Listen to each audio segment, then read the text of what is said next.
Seventh-day Adventist church members, hold your leaders, pastors, local churches, educators, institutions, and administrative organizations accountable to the highest standards of belief based on a literal understanding of Scripture.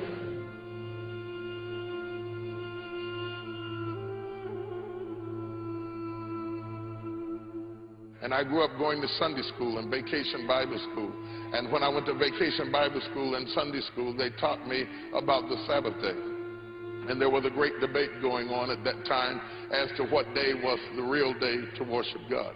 That debate continues to this day and has existed all the way back to the Old Testament theology as to what is the right day to worship God. In spite of the fact that the New Testament tells us not to give respect of days, we're still debating over what day we ought to worship.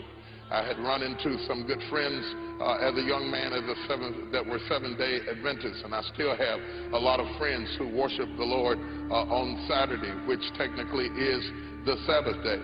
And there was a great deal of debate going on with them as to what was the right day to worship God. I have absolutely no problem with anybody who chooses to go to church on Saturday. I have no problem with that. I would never debate that. I would never argue about it. I can pass by the Seventh-day Adventist church and wave and respect and appreciate their right to worship on Saturday, probably because I also worship on Saturday. I do. I hope that does not exempt me from an opportunity to serve as your pastor, but I worship on Saturday. I always, ever since I've been saved, I worship on Saturday and Friday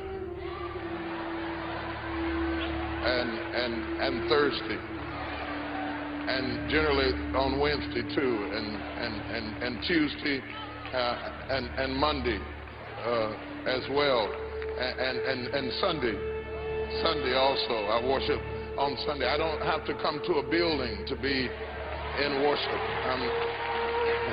I worship the Lord wherever I am and wherever I go.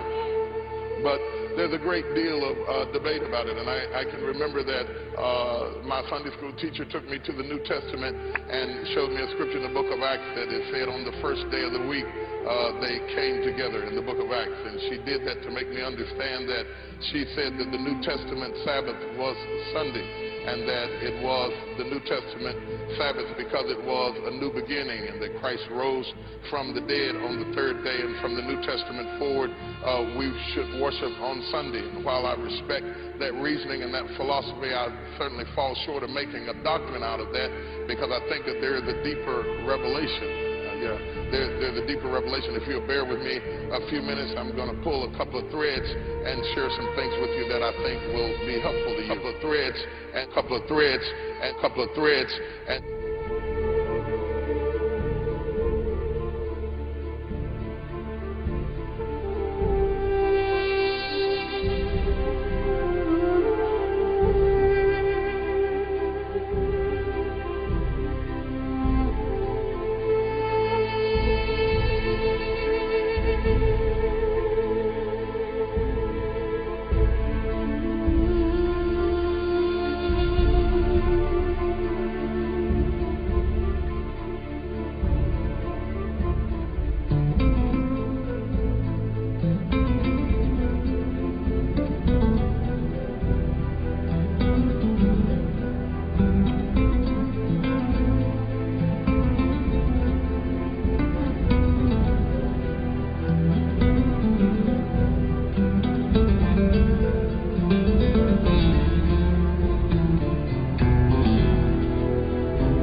Don't reach out to movements or mega churches, centers outside the Seventh-day Adventist Church which promise you spiritual success based on faulty theology.